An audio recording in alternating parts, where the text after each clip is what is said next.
السلام عليكم ورحمة الله وبركاته. متابعينا الأعزاء في كل مكان، أسعد الله قلوبكم، أسعد الله أوقاتكم. بداية اللهم صل على سيدنا محمد. حديثنا في هذا الدرس اليوم في هذه الحلقة عن الطفرات، وهي طفرة الوجه الأبيض، كناري وجه أبيض، كناري وايت فيس. وهذه الطفرة التي ظهرت الموسم السابق ظهرت لدي في 3 أو 4 حبات، قمت بدمجها في هذا الموسم وبتزويجها لبعضها البعض، وهذه بعض النتائج لهذه الطفرة. فإذا اعتمدتم هذه كطفرة الوجه الأبيض، حقيقة قمت بعرض هذه الطفرة على مجموعة من المربين في العالم على مستوى الدول، وقالوا بأن هذا النوع غير موجود، وبالتالي قد نعلن في هذا الفيديو أنها طفرة جديدة في الكناري، وهي كناري وجه أبيض. ومثلما أتى لدي هو أتى لونين، لون أصفر بوجه أبيض، ولون خوخي ريد فاكتور بوجه أبيض. طبعا الصورة التي ستظهر الآن وهي طبعا صورة للآباء من قبل. وما لاحظته في هذه الطفرة أنه إذا كان الماسك الوجه الأبيض كلما كان أوسع كلما كانت أنثى، وكلما كان أقل كلما كان ذكر. وإليكم التفصيل. طبعا نلاحظ هنا هذه يعني البياض قليل، ولكن هنا البياض أفضل. هنا الماسك أكبر على هذا الوجه، من طير لطير يعني بيختلف الماسك.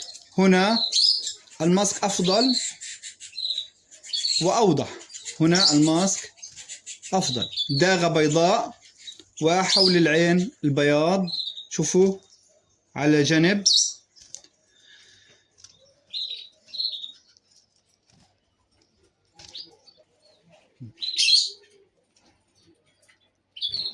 طبعا كمان وهي متابعينا الأعزاء زي ما انتم شايفين، هذا هو الماسك الأبيض، وجه أبيض أيضا، وجه أبيض واضح تماما. طبعا هذه ال4 حبات بوجه أبيض التوي صورناها، راح احطها في هاي العين. انزل الكاميرا، ها طبعا هاي هم، هذا هم في هاي المكان. تمام. الآن أريد أن أتحدث عن شيء، يعني حدث مخالف، شيء مخالف. يعني عندنا هنا مثلا وجه أبيض ولكن لم يكن واضح، هذا ذكر، هذا ذكر طلع مخالف نوعا ما. تمام، مخالف ولكن في وجه أبيض خفيف. ما لفت انتباهي في عملية التزاوج أنه ظهر لدي لون جديد جديد جديد، ولا أعرف هذا اللون إذا ما أصبحت الفروخ في عمر التزاوج أنه سيتغير أم لا. إليكم هذا اللون الجديد في الكناري، في عالم الكناري. انظر كيف شكل الطير، يعني شوف كيف شكل الريش. انظروا إلى شكل الريش، شكل الطير، يعني غريب جدا. طب هاي حبة،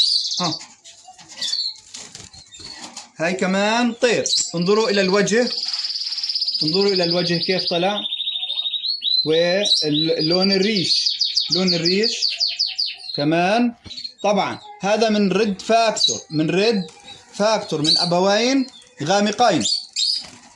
هاي الحبة نشوف كمان، هاي أغرب منهم كلهم. شوفوا كيف كمان اللون، شوفوا كيف اللون، لون غريب، لون غريب جدا. هذا اللون الغريب الذي ظهر من هذه الطفرة،